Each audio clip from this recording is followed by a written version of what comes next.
안녕하세요. 오늘도 사연살롱을 찾아주셔서 감사합니다. 저는 세상 물정 모르고 사랑 하나만 보고 손해보는 결혼을 했다가 이혼하고 정신 차린 30대 여자입니다. 미리부터 고백하자면 저는 30이 넘어서도 철이 없었는데요. 제가 외동이기도 하고 부모님이 5년 만에 시험과 나이로 어렵게 얻은 늦둥이 딸이라 넘치는 관심과 사랑을 받고 살았죠. 그래서 좋게 말하면 오랜 시간 순수하게 살았고, 나쁘게 말하면 세상 사람들이 모두 바르고 착한 사람들이라 여기며 단순하게 살았는데, 남편을 만났을 때도 그랬어요. 첫 만남은 친한 친구가 남자친구가 생겼다며 자기 남자친구의 절친을 저에게 소개해줘서 알게 되었는데, 자꾸 얼굴을 보고 어울리다 보니 좋은 사람 같더라고요. 솔직히 일부러 나쁘게 보일 이유도 없는 건데 저는 저한테 보여주는 모습이 그 남자의 전부인 줄 알았어요. 그리고 순진했던 여고생 시절 로미오와 줄리엣처럼 사랑하면 죽음도 함께할 수 있다고 믿는 그런 여자였는데 아마 남편도 저 같은 여자가 신기했겠죠. 그리고 자연스럽게 더블 데이트를 하다가 저도 남편도 호감이 생겼고 나중엔 우리 둘만 데이트를 하며 연인 사이로 발전하게 되었는데 한 2년 정도 지났을까? 친구 커플이 결혼을 하면서 훅 나도 결혼하고 싶다는 생각을 하게 되었어요. 그때 당시 저도 남편도 직장을 다니고 있는 직장인이었고 나이 차이는 궁합도 보지 않는다는 4살 차이였는데 제 나이가 32살, 남편 나이가 36살로 결혼할 나이가 되긴 했었죠. 하지만 남편 집은 그렇게 여유롭진 않았는데요. 다른 사람처럼 집에 생활비를 드리는 건 아니었지만 그렇다고 아들이 장가를 간다고 경제적인 도움을 줄 수 있는 집도 아니었거든요. 그에 반면 저희 친정은 부모님이 빌라 상가 건물 같은 걸 지어 분양 사업을 하고 계셨고 경제적 여유가 꽤나 많이 있었는데 제가 결혼을 하면 집이며 차며 해주겠다고 저희 아빠는 늘 노래를 부르셨어요. 나는 너를 너무 힘들게 가졌잖아. 그래서 네가 시집가서 아이를 낳는다면 그 손자 손녀는 오랫동안 보고 싶다. 물론 귀한 내 딸 시집간다고 하면 서운하긴 하지만 그래도 네가 좋은 짝 만나 행복하게 살면 아들 하나 생기는 거니 그것도 너무 좋지. 라며 언제고 당신의 딸이 결혼해 가족이 늘어나 더 큰 행복을 바라셨던 친정아빠셨는데요. 저희 엄마도 마찬가지셨어요. 그래서 남편을 데리고 인사를 다녀온 뒤 아무래도 남편 쪽에서는 금전적인 도움을 받기 어렵다고 제가 먼저 이야기 꺼냈는데요. 저희 부모님은 당신들의 예비 사위가 마음에 드셨는지 그런 건 전혀 문제가 되지 않는다고 하셨어요. 그 말에 긴장했던 남편의 얼굴에도 화색이 돌았는데 그 후 저희 엄마는 남편이 인사를 마치고 돌아간 뒤 저한테 이렇게 말하셨어요. 오늘 네가 데리고 온 남자 인상이 참 좋더라. 무엇보다 우리 딸이 좋아하는 사람이라 그런지 엄마 눈에도 쏙 들던걸. 그리고 아까 네가 한 얘기 있잖아. 저쪽 집에서는 도와주지 못하실 것 같다고. 엄마는 이렇게 생각해. 다른 건 아무 상관없지만 사람은 잘 봐야 한다고. 네 남편 될 사람도 그렇고 시 가족 될 사람들도 잘 봐야 하고. 엄마, 다들 좋아. 엄마도 좀 전에 기강씨 인상 좋다고 했잖아. 시부모님 되실 분들도 온화하고 다 좋으셔. 그래? 그럼 다행이고. 그래도 원래 사람은 한두 번 봐서는 잘 모르는 거니까 결혼 준비하면서도 잘 봐. 결혼하고 나면 가족인데 괜히 이상한 사람이랑 엮이면 피곤하다. 특히 네가 순진해서 잘 모르는데 남자들 결혼하면 달라지는 경우도 많아. 그래서 엄마는 그래서 내가 시집을 안 갔으면 좋겠다는 거야? 언제 그렇대. 엄마가 그냥 걱정이 돼서 그러지. 이왕이면, 아니, 우리 딸은 꼭 좋은 사람한테 시집 갔으면 하는 마음이니까. 우리 딸은 원래 누구든 다 좋게만 보잖아. 전에 인사 갔을 때 그쪽 식구들은 어땠어? 다들 좋았어. 잘해주시고 맛있는 것도 많이 만들어주시고 나한테 예쁘다고 칭찬도 많이 해줬는걸? 이휴, 그래서 또 홀랑 좋아라 했지? 좌우간 우리 딸은 누굴 닮아서 사람 좋아하고 해맑을까? 너는 언제 철들래? 애를 낳아야 어른이 되려나? 엄마는 또 그 소리. 나 어른이거든? 30대야. 엄마 눈에만 내가 애처럼 보이는 거야. 별 걱정을 다 해 정말. 엄마, 딸만 믿어. 내가 이래봬도 사람 보는 눈이 제법 있걸랑요. 기강씨 착한 사람이야. 만나는 내내 나한테 맞춰주고 잘해줬어. 싸운 적도 없다니까. 그래, 알겠어. 엄마가 딸 아니면 누굴 믿겠니? 그러니까 우리 딸 꼭 행복해라. 엄마는 그것 말고는 바랄 게 없어.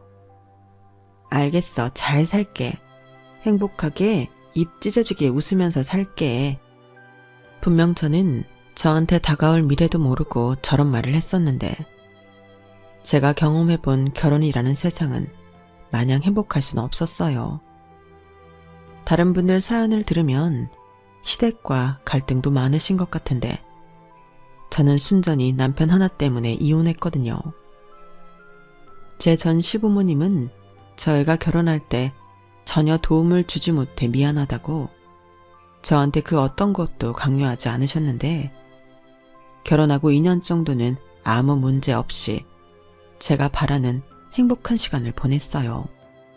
그러면서 시부모님이 그야말로 땡전 한 푼도 없이 시작해서 자식 셋을 낳고 이고생 저고생하며 살았다는 사연을 알게 되었는데 결혼 전에 남편한테 대략의 이야기를 듣긴 했지만 당사자인 시부모님에게 들으니 그 이야기의 깊이가 확연하게 차이가 나더라고요. 다옥이 시어머니는 연세가 있으심에도 건물 청소 일을 하고 계셨는데 그래서 허리도 살짝 굽으셨고 손가락 마디도 쫙 피는 게 힘들다고 하셨어요. 게다가 손을 잡아드렸을 때 왜 그렇게 피부가 거치신지 제가 깜짝 놀랄 정도였는데 그래서 더 마음이 쓰이더라고요. 그래서 시댁에 갈 때마다 몸에 좋은 거, 피부에 좋은 거, 소재 좋은 옷들을 선물로 준비해드렸고 시부모님은 이런 거 비싸니까 안 줘도 된다고 하시면서도 늘 좋아하셨는데 아마 남편이 제 뒤통수를 치려고 하지 않았다면 저는 시부모님께 계속 잘해드리며 살았을 거예요. 하지만 좋았던 시간도 잠시 결혼하고 3년이 넘어 4년차가 되어가니 슬슬 남편에게서 전과 다른 무신경과 무심함이 느껴졌는데 제가 외롭고 서운한 날이 많아졌어요. 그리고 그 시작은 노력을 많이 하는데도 임신이 안 되었다는 것부터 시작되었는데요. 저희 부모님처럼 시험관을 하는데도 임신은 어려웠어요. 산부인과에서는 아무런 이상이 없다고 했는데 미치고 팔짝 뛸 노릇이었죠. 처음에는 안 생기면 어쩔 수 없지 하는 마음이었는데 그게 횟수를 거듭할수록 마음처럼 태어날 수는 없더라고요. 그리고 제가 딱히 잘못한 것도 없는데 남편한테 미안하고 시부모님께도 죄송해 우울한 마음도 많았는데 그 즈음부터 남편이 다른 사람이 되어갔어요. 회사 일 핑계대면서 늦는 날이 많았고 주말에도 특근이다 약속이다 외출도 잦아졌는데 전처럼 저랑 둘이 함께 있으려 하지 않더라고요. 남편은 임신도 포기한 것 같았고 그래서인지 저를 피하는 느낌마저 들었는데 저도 자존심이 있으니 말도 못하고 소가리만 끙끙했어요. 남편이 저를 피하니 임신할 수 있는 방법도 없었죠. 그러다 이건 아니다 싶었는지 남편이 저한테 다시 잘해주기 시작했는데 바보처럼 마음을 돌려준 남편이 고맙더라고요. 그래서 더 잘해주려고 노력했고, 그러던 어느 날 남편이 저에게 퇴근 후 맛있는 저녁을 먹자며 오랜만에 데이트 신청을 하더군요. 같이 사는 부부인데 왜 그렇게 그 말이 설레든지. 저는 그날 아침 꽃단장까지 하고 회사에 출근했는데 회사 사람들이 전부 오늘 무슨 좋은 일 있어? 아니면 낭구님이랑 데이트하나? 제 차림을 칭찬해줬는데 그래서 더 한껏 가슴이 부풀었던 것 같아요. 그리고 이윽고 퇴근 시간이 되어 남편과 만나기로 한 약속 장소에 나갔는데 다시 결혼 전으로 돌아간 듯 즐거운 시간을 가졌죠. 오랜만에 남편과 오붓한 시간을 보내서인지 너무 행복했어요. 그런데 그런 들뜬 기분에 취해 있을 무렵 남편이 난데없이 저에게 이상한 소리를 하기 시작했는데요. 저희 부부가 사는 신혼집을 팔자고 하더라고요. 저는 제가 와인에 취해 잘못 들은 줄 알았어요. 하지만 제가 제대로 들은 소리가 맞더라고요. 참고로 저희가 사는 신혼집은 아파트가 30평 후반대 신축 아파트였는데 전에 저희 아빠가 말씀하셨듯 친정아빠가 저희 결혼할 때 그 집을 제 명의로 사주셨거든요. 그런데 남편이 애도 없이 둘만 사는데 집이 너무 넓지 않냐며 이 집을 팔아 반절은 시부모님에게 드렸으면 좋겠다고 하더라고요. 뭐? 우리 지금 사는 집을 팔자고? 우리 엄마 아빠 고생 많이 한 거 자기도 알잖아. 근데 오래된 빌라에서 살고 있으니 나만 좋은 데 사는 것 같고 마음이 편하지 않더라고. 게다가 그 집이 몇 년 전부터 우풍도 심하고 지난 여름에는 누수 터져서 아래층 공사까지 해줬잖아. 보일러를 아무리 틀어도 따뜻하지도 않은데 난방비만 나오고 아무리 생각해도 이사를 가야 할 것 같아. 엄마 아빠는 아이도 있는데 그러다 골방 들면 어떡해? 그래도 꼭 이 집을 팔아서 해드려야 하나? 그렇다고 장인어른한테 돈을 해달라고 할 수는 없잖아. 그건 그렇지만 그럼 대신 우리 아빠 신축 분양하는 집 중에 괜찮은 걸 하나 부탁드려 보자. 지금 사시는 집 팔고 일단 그 돈으로 우리 아빠한테 집을 분양받으면 되잖아. 에이, 장인어른이 아무리 통 크고 좋으신 분이라도 그건 아니지. 엄연히 분양가가 있는데 그걸 무시하고 우리 엄마 아빠한테 집을 하나 달라고 하겠다고? 그건 내가 싫어. 사돈인데 이게 뭐냐? 자존심 상하게. 아니, 자기 얘기를 들으니 그 말도 맞는 것 같긴 한데 그래도 이 집을 파는 건 아닌 것 같아. 명의는 내 거지만 이 집도 아빠가 사준 건데 우리 마음대로 팔 순 없지. 그러니까 비밀로 해야지. 어차피 우리 집은 안 오시잖아. 우리가 팔았다고 말 안 하면 모르실 텐데 그렇게 하자. 우리는 20평대 작은 아파트 가도 되고 아니면 요즘은 빌라도 예쁘게 잘 지으니까 그런데 가도 되지. 애도 없으니 학군 같은 거 안 따져도 되잖아. 왜 말을 아까부터 그렇게 해? 지금은 없지만 나중엔 생길 수도 있잖아. 나 아직 포기 안 했어. 자기야, 말 나온 김에 얘기하자면 나는 이제 그만하고 싶다. 애 없이 우리끼리만 행복하면 되지. 나는 자기만 있으면 되는데 자기는 꼭 애가 있었으면 좋겠어? 요즘 애 하나 키우려면 수억 든데 차라리 나는 그럴 돈으로 자기랑 재미나게 살고 싶어. 이제 우리 젊지도 않아. 남편은 이젠 애는 필요 없다며 제 마음은 생각지도 않고 저렇게 말했어요. 그리고 어쩐지 저는 그 말이 너무 슬프게 들렸는데요.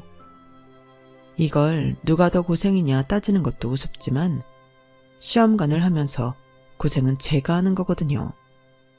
그런데 자기는 젊지도 않고 이젠 힘들어서 아이를 포기하고 싶다는 남편이었고 저는 서운한 마음에 남편의 말에 아무런 대꾸도 하지 않았어요.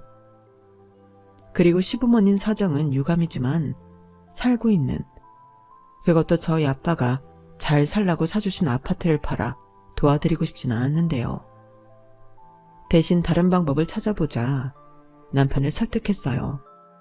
그래서 철없이 친정 부모님에게 이 문제를 상의했고, 대신 남편이 우리 사는 집을 팔아 시댁 도와주자고 했다는 소리는 하지 않았는데, 저희 부모님도 쉽지 않은 문제라는 듯 말씀을 아끼는 눈치셨어요. 아빠, 요즘 집사라면 그렇게 돈이 많이 들어? 그야 인건비며 자재비며 오르지 않은 게 없으니까. 요즘은 또 예전 같지가 않아서 분양도 잘 안 돼. 대출도 잘 안 나와서 해약하는 경우도 많아졌고. 아, 그렇구나. 그이가 시부모님 걱정을 많이 하는데 그 집을 팔아도 집을 새로 사긴 어렵겠네. 대출이 안 되면. 현실적으로 그렇지. 아빠도 도와주긴 많이 힘드나? 유정아, 아무리 그래도 네 아빠 곤란하게 그런 말을 하니 그리고 사돈들이 좋아하지 않으실 거야. 그이도 같은 소리를 하긴 했는데 그래도 가족이잖아. 딸, 그 문제는 아빠도 좀 어렵네. 아빠도 대출받아서 집 짓고 상가 짓는 건데 남는 게 없으면 힘들지. 아빠도 그럼 한 채 턱 하고 드릴 수 있으면 좋은데 그럴 수는 없어. 아, 그렇구나. 내가 진짜 아무것도 몰랐네. 나는 집은 마음만 먹으면 살 수 있는 건 줄 알았어. 회사 사람들 전부 알아서 집만 잘 사니까. 에휴, 여보, 우리가 딸을 너무 현실을 안 가르쳤네. 너 괜히 네 시부모님한테 이상한 소리 하지 않았지? 엄마는 나를 뭘로 보고? 나 그렇게 사리분별 못하는 사람 아니거든. 엄마 아빠한테 물어보고 뾰족한 수 있을 때 얘기하려고 했지. 그래, 그건 잘했다. 그리고 니네 시댁 자가라고 하지 않았어? 맞는데 그이 말로는 오래돼서 손볼 때도 많고 여름엔 덥고 겨울엔 많이 춥다나 봐. 난방비로 20만 원 넘게 쓰시는데 따뜻하지 않대. 저런.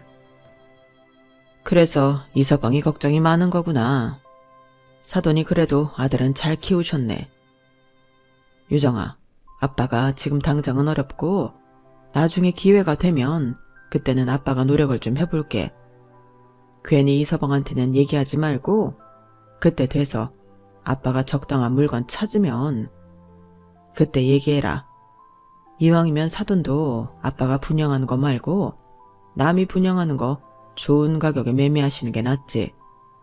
아빠가 믿을 수 있고 가격 조정 어느 정도 되는 좋은 물건 찾아볼게. 정말? 그래주면 너무 좋지. 아빠 너무 고마워요. 그렇게만 되면 우리 시부모님도 부담 안 갖고 너무 좋다. 그래도 너무 김칫국 마시지 말고. 요즘 워낙에 집값도 비싸고 돈을 맞춘다는 게 쉬운 일은 아니니까. 괜히 설레발치면 안 돼. 그럼 너나 나나 곤란해져. 알겠어, 염려마. 입 꾹 닫고 기다리고 있을게. 저는 참 철없는 딸이었어요. 부모 가슴에 부담스럽고 무거운 돌을 얹어준 것도 모르고 마냥 좋아서 입이 근질거리는 것도 겨우 참고 기분이 좋은 나머지 저도 모르게 룰루랄라 하며 집에 돌아왔는데 그날따라 남편은 밖에서 안 좋은 일이 있었는지 한껏 기분이 다운돼서 저한테 뭐라고 싫은 소리를 하더라고요. 자기 기분 나쁜 거 뻔히 보일 텐데 어떻게 콧노래를 하냐고 저더러 눈치 없다고 했는데 연애할 때는 남편이 저렇게 말을 싸가지 없게 한 적이 없던 터라 저는 남편한테 상처를 받았어요. 정말이지 목구멍 끝까지 우리 아빠가 시부모님 집 알아봐준다고 했다는 소리를 하고 싶었는데 행여 아빠 말처럼 곤란해질까 겨우 참았죠. 그러면서 그때부터 자꾸만 남편의 마음이 서서히 멀어지는 걸 느꼈는데요. 그 후로 남편은 한 침대에서 자는 것도 잘 하지 않으려 하더군요. 무슨 고민이 그렇게도 많은 건지 거실에서 자기는 조금만 있다가 자겠다고 하는 경우가 부지기수였는데 그러다 한 번씩 저에게 말을 걸 때는 그 이야기 소재가 늘 자기 부모님 집 문제였어요. 남편이 3남매 중 막내였지만 장남이었거든요. 그래서인지 자기가 장남인데 더 늦기 전에 효도를 하고 싶다고 저를 졸랐고, 그때는 제 마음도 예전 같지는 않았는데 남편이 너무 돈돈거리니까 나중엔 이 남자는 나랑 결혼한 게 돈 때문인가? 하는 생각까지 들었어요. 물론 제가 억대 연봉도 아니고 저희 집이 무슨 재벌도 아니지만 저희 친정이 시댁보다는 형편이 많이 좋은 것이 사실이었고, 결혼하면서 많은 도움을 받다 보니 안 그랬던 사람도 변하는구나, 그런 생각이 들더라고요.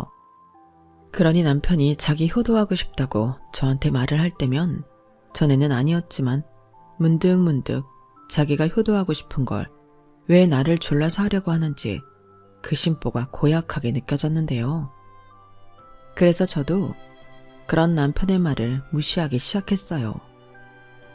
어차피 저희 아빠가 이야기한 건 아직 얘기할 수도 없고, 솔직히 그때는 아빠가 적당한 집을 찾아줘도 반갑지 않았는데, 남편은 식어가는 제 마음을 느낀 건지 그런 저를 보고 너도 며느리이긴 하네.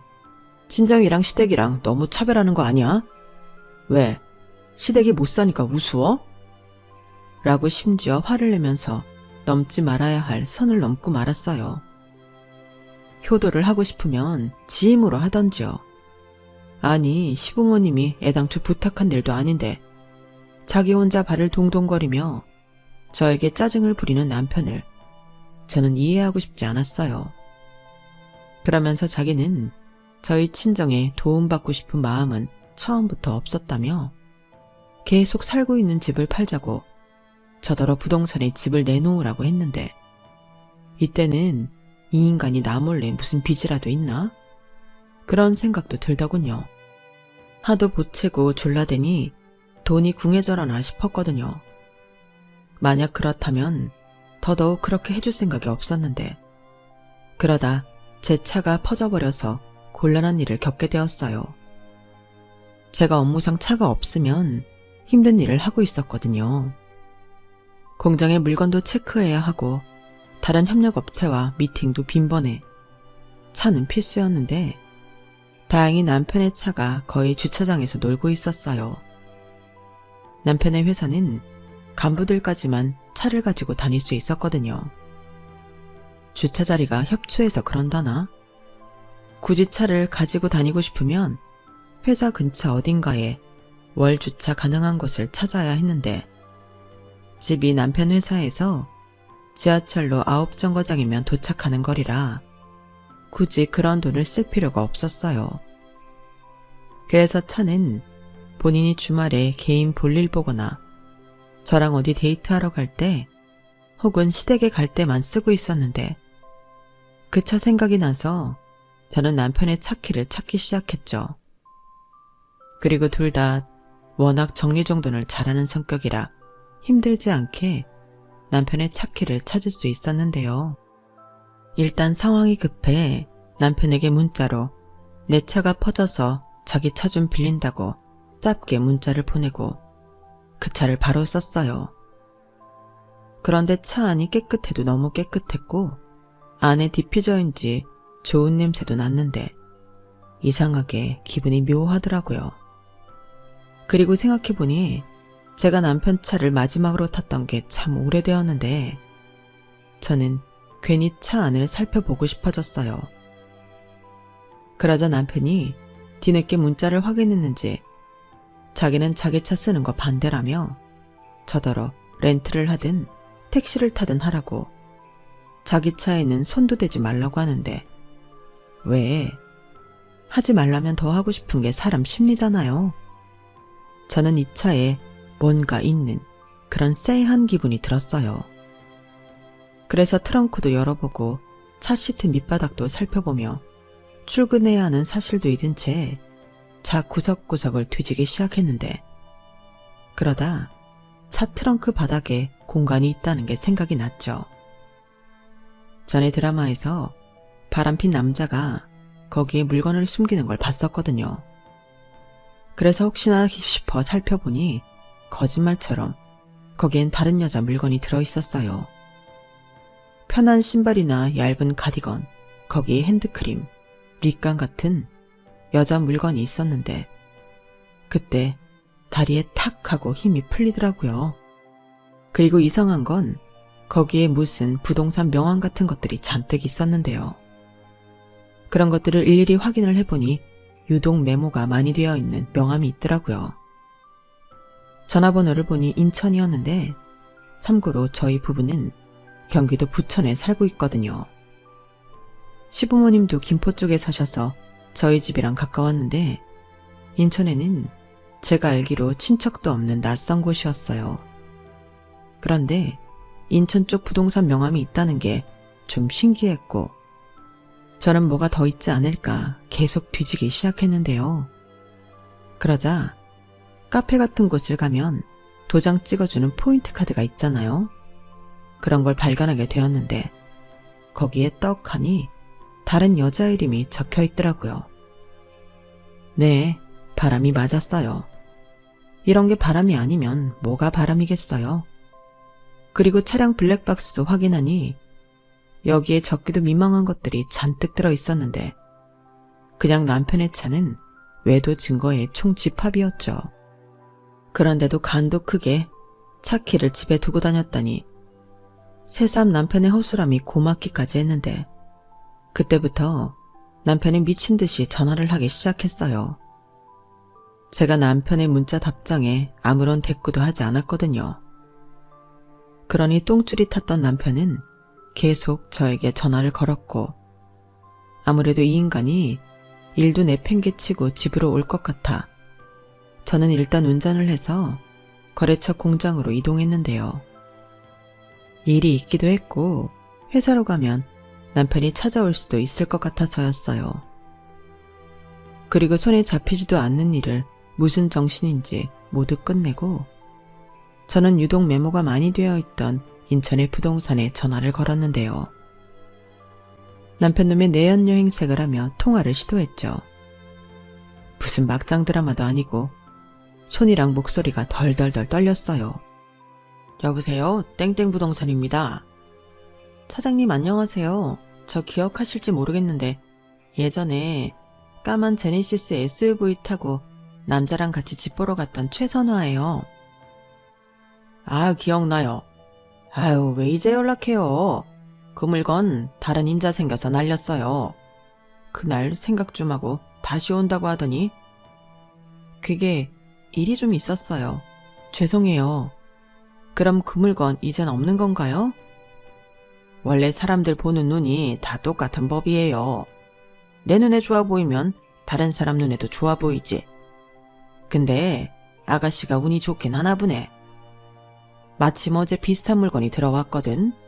어때요? 그 집 보고 바로 계약할래요? 이런 기회는 흔치 않아. 그리고 그때 보니까 둘이 엄청 잘 어울리던데. 남자가 집 해준다고 할 때 얼른 받아야 돼. 안 그러면 그 남자도 다른 여자한테 뺏긴다니까.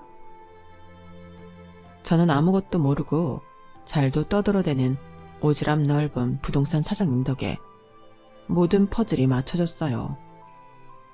그리고 실성한 사람처럼 웃음이 터졌는데 사람이 이렇게도 뒤통수를 맞는구나.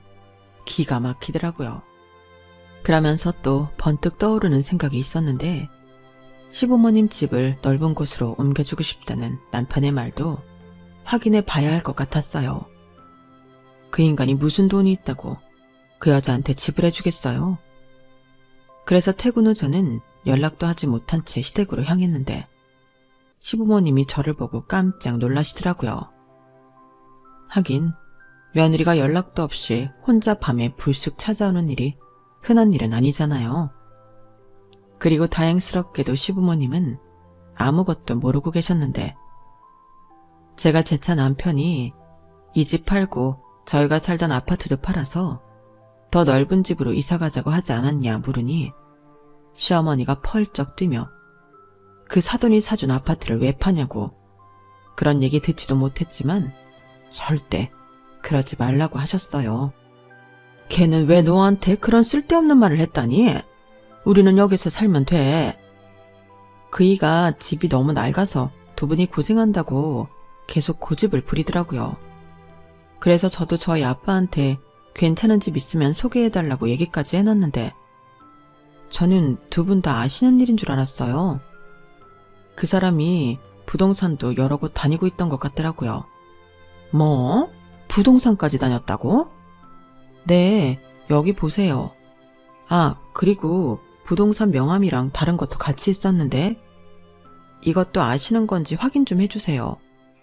그게 뭔데?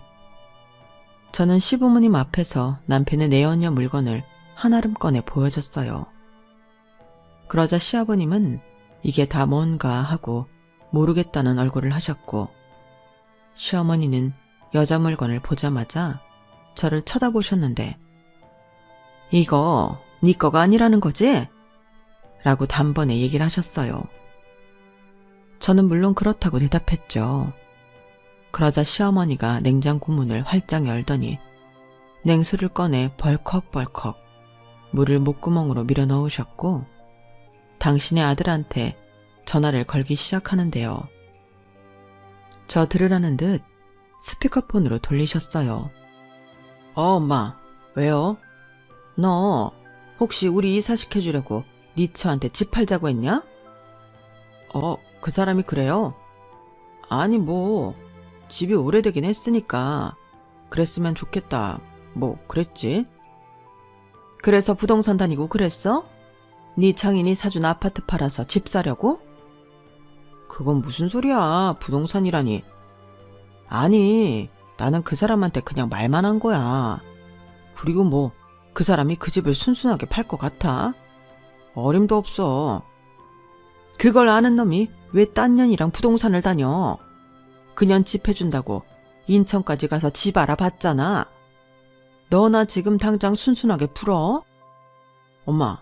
엄마가 그거 어떻게 알았어? 혹시 집사람 거기 있어? 집사람이 내 차에서 뭐 찾았대? 아, 이놈의 화상. 네 집사람 지금 없다. 네 차에서 여자 물건이랑 부동산 명함이랑 잔뜩 가지고 여길 왔는데 너 빨리 풀어? 너 바람 피우니? 그래서 엄마 아빠 핑계대고 네 마누라 앞으로 되어있는 집 팔아서 그년이랑 살림이라도 차리려고 했어? 너 바른 대로 말해. 엄마 성질 알지? 엄마, 진정해. 그냥 만나는 거야. 그리고 산부인과에서는 아무런 이상이 없다고 하지만 시험관 시술까지 하는데 애가 안 생긴다는 건 좀 이상하잖아. 그래서 밖에서 애라도 만들어 보려고? 아니, 확인할 수 있으면 좋다는 거지.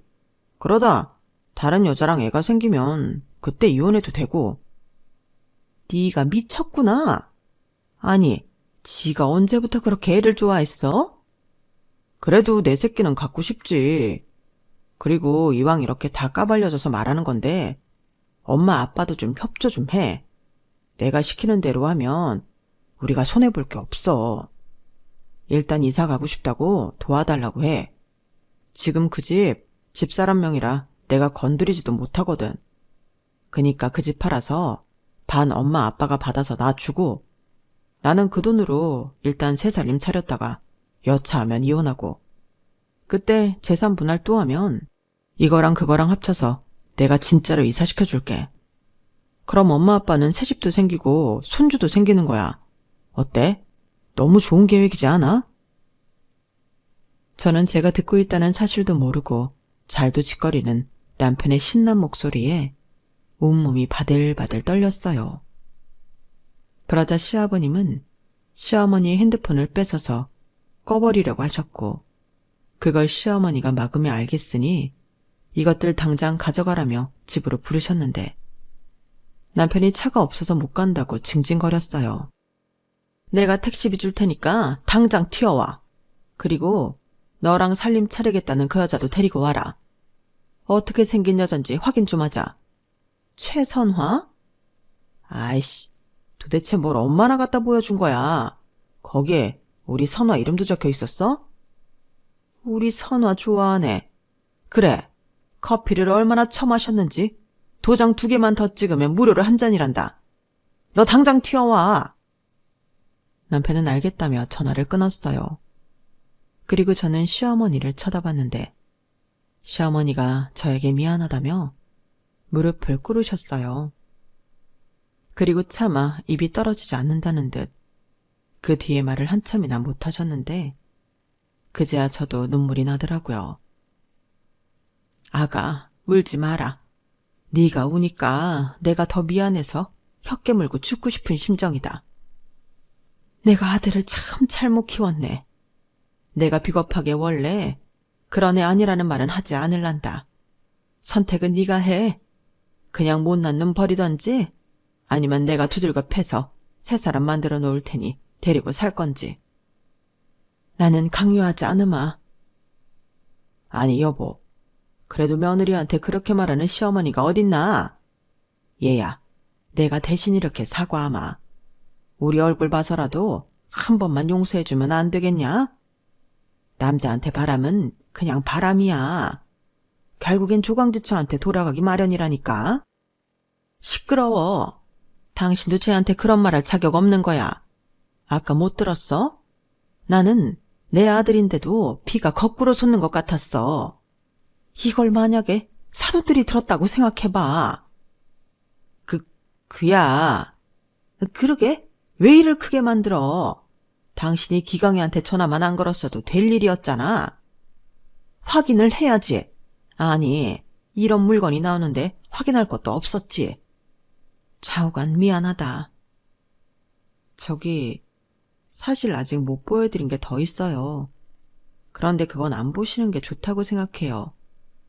차에 블랙박스에 목소리랑 내부 영상이 있는데 저 그 여자 얼굴 다 봤어요. 더한 것도 봤고요. 그래서 어머님이 선택하라고 하셨지만 저는 이미 마음 정했어요. 죄송합니다. 사실 여기 온 것도 어머니 아버님까지 알고 있는 건지 확인하고 싶어서 왔어요. 다 같이 짜고 치는 거였나. 그게 확인하고 싶더라고요. 죄송해요. 아니다. 네가 오죽하면 그랬겠니?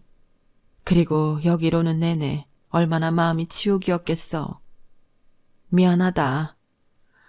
내가 다른 말을 하고 싶은데 미안하다는 말을 대신할 수 있는 말이 생각이 안 나. 나는 네 선택 존중한다. 여보, 당신도 존중해. 우리 딸이라고 생각해봐. 당신이 잘 살라고 사준 아파트 팔아. 딴 여자랑 살림 차리겠다고 하는 사위 받아줄 수 있어? 없지. 그래, 쳐 죽일 놈이지.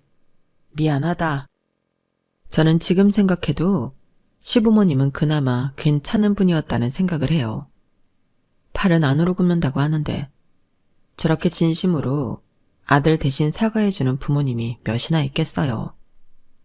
그리고 아무것도 모르는 남편은 무슨 자기 둘째 부인 인사를 시켜주려고 하는 건지 신나서 지 애인이랑 시댁으로 들어왔는데 들어오자마자 시어머니가 리모컨을 던지셨죠.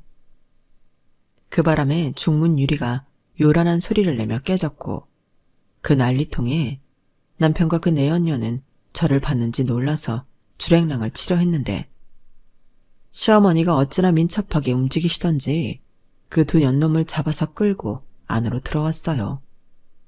그러자 왜 이러냐며 남편이 자기 엄마를 밀쳐냈는데 그 바람에 시어머니가 거실 바닥에 내동댕이 쳐졌고 그 모습에 시아버님까지 나서 남편에게 주먹을 날리셨죠. 그리고 그 내연녀는 제 차지였어요. 왜 그렇게 TV에 여자들이 머리채를 잡는지 그때 알겠더라고요. 그리고 미처 생각하기도 전에 저 역시 먼저 손이 나가 그 여자의 머리채를 잡았는데 그 여자도 질세라 제 머리채를 잡고 쌍스러운 욕을 하기 시작하더군요. 저는 물러서지 않았어요. 제가 와이프였고 여긴 시댁이었으니 홈그라운드라고 하긴 좀 뭐하지만 그래도 제가 유리한 입장이었는데 그렇게 한바탕 난리를 치고 저는 남편놈에게 이혼할 거니 집으로 올 필요는 없다고 통보했어요. 설마 이렇게 다 까발려졌는데 계속 나랑 살 생각인 건 아니지? 저 여자랑 잘 먹고 잘 살아. 아까 인천 땡땡 부동산인가? 거기에 전화해봤는데 둘이 엄청 잘 어울린다고 하더라. 그리고 먼저 봤던 집은 나갔고 다른 물건이 있대. 놓치지 말고 그거라도 잡아. 아참, 돈이 없어서 못하나? 설마 우리 아빠가 사준 내 아파트 팔아서 그거 사려고 했니? 아주 뻔뻔하다. 어떻게 장인 돈으로 새살림을 차릴 생각을 해? 그것도 네 부모 팔아서. 야, 너 정말 끝까지 이럴 거야? 치사하게 여길 왜 와? 가족은 건드리는 거 아니지. 왜? 너도 내 가족 건드렸잖아. 우리 아빠가 사준 아파트 팔자고 할 땐 그 생각 못 해봤어? 아니, 사줬으면 끝인 거지. 막말로 우리한테 사줬으니까 내 지분도 있는 거야. 안 닥쳐? 아, 내가 저걸 아들이라고 낳아서 미역국을 먹었다니. 그리고 그쪽은 얘 유부남인 거 알고 만났지? 제정신이야? 부모 얼굴에 똥칠을 해도 모자라지. 엄마는 도대체 누구 편이야? 왜 선악까지 여기에 휘말리게 해? 아주 찐사랑 나셨네. 너는 네 마누라 속 뒤집어 놓고 지금 전형 걱정이 되니? 넌 이혼당해도 싸. 어머니 죄송합니다. 아버님께도 죄송해요. 아마도 오늘이 두 분을 뵙는 마지막 날이 될 것 같아요. 그동안 철없는 며느리 좋게 봐주셔서 감사합니다. 아드님은 여기 두고 갈게요. 그리고 곧 이혼 서류랑 아드님 물건은 챙겨서 보낼 테니. 아니다. 저 식기 물건은 그냥 갖다 버려. 그냥 이혼 서류만 보내라. 내가 저놈의 손가락 분질러서라도 도장 찍어 보낼 테니. 그리고 너 하고 싶은 대로 다 해. 자년한테 상간년 소송도 하고. 엄마 미쳤어? 그래 미쳤다. 아들이 이렇게 미친 짓을 하는데 애미가 어떻게 제정신일 수가 있어. 유정아, 그동안 고생 많았고 이제부터는 좋은 남자 만나서 행복하게 잘 살아라. 어여 가. 뭐 좋은 얼굴이라고 계속 보고 있니? 저는 허리를 숙여 인사하고 남편 면상에 그놈 차키를 던졌어요. 그리고 택시를 타고 집으로 돌아와 한참을 쓰러져 울었는데 한 3시간 정도 울었을까? 속이 엄청 시원하더라고요. 그때는 우리 사이에 아이가 없다는 게 하나도 슬프지 않았어요. 그리고 집 비밀번호도 바꿔버렸는데 정말로 그 다음날 그 인간이 집으로 찾아왔더라고요. 번호를 바꾸지 않았으면 어쩔 뻔했나 소름이 끼쳤는데 저는 이혼 절차를 서둘러야겠다고 생각했어요. 그래서 일단은 친정 부모님한테는 비밀로 하고 변호사 사무실을 찾아가 이혼 상담을 했는데 증거가 너무 빼박이라 이혼은 어렵지 않다고 하더라고요. 다만 합의 이혼을 할지 소송을 할지를 선택해야 한다고 했는데 저는 상간녀 소송도 함께 진행할 거라 그냥 소송을 하겠다고 했죠.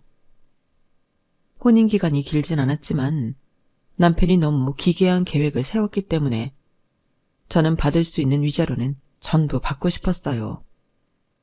하지만 법 자체가 합의가 아닌 이상 과도한 위자료는 청구할 수 없다고 했고 저는 그래도 법망에서 받을 수 있는 한 최대한 받고 싶다고 했는데 상황이 그렇게 돌아가니 남편이 지발로 저희 회사까지 찾아왔더라고요.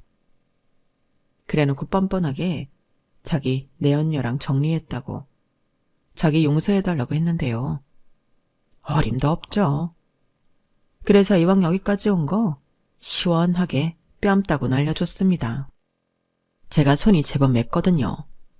어찌나 세게 때렸는지 그 소리 또한 찰지게 났는데 제 손이 다 아플 정도였으니 그 인간 뺨은 불이 났을 거예요.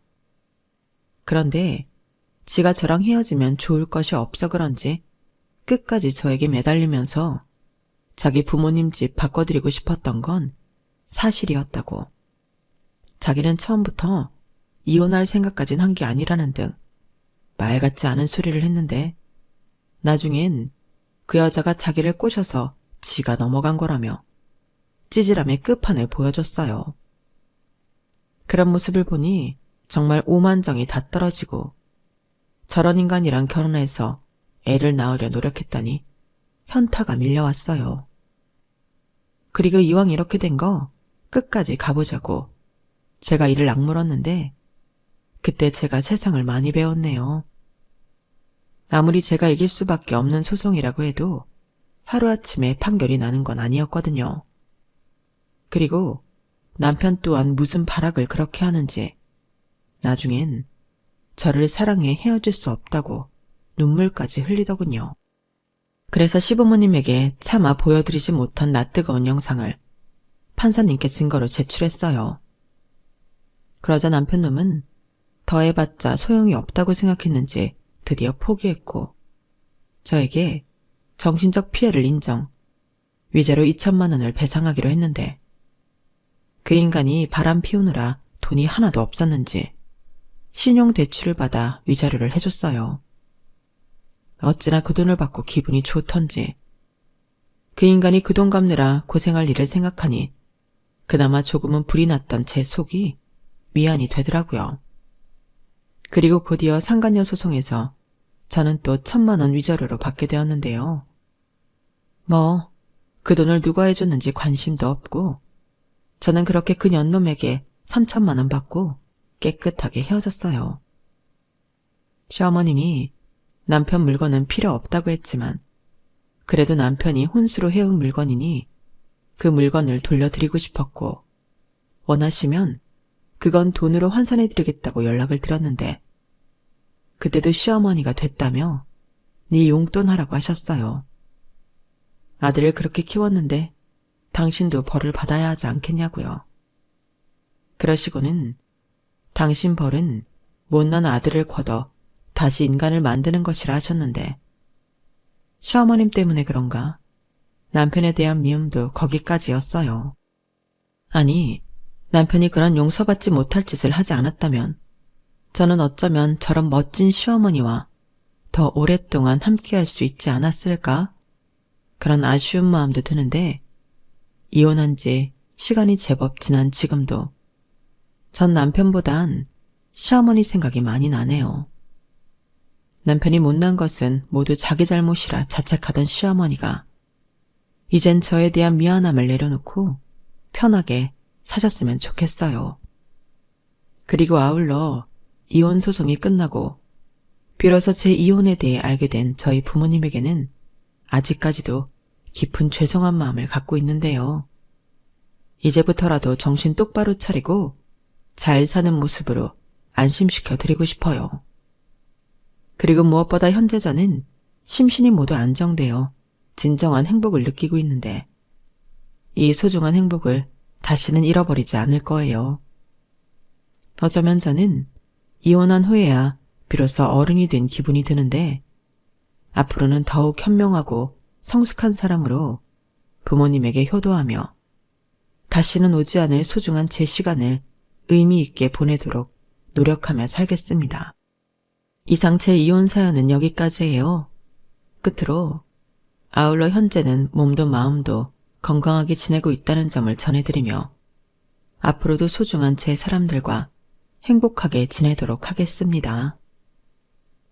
그럼 지금까지 제 사연 함께 해주셔서 감사드리고요. 늘 건강하시길 바랄게요. 여러분, 사연 댓글에 응원과 현명한 조언 부탁드려요. 좋아요와 구독은 저에게 큰 힘이 됩니다. 오늘도 좋은 일 가득하세요.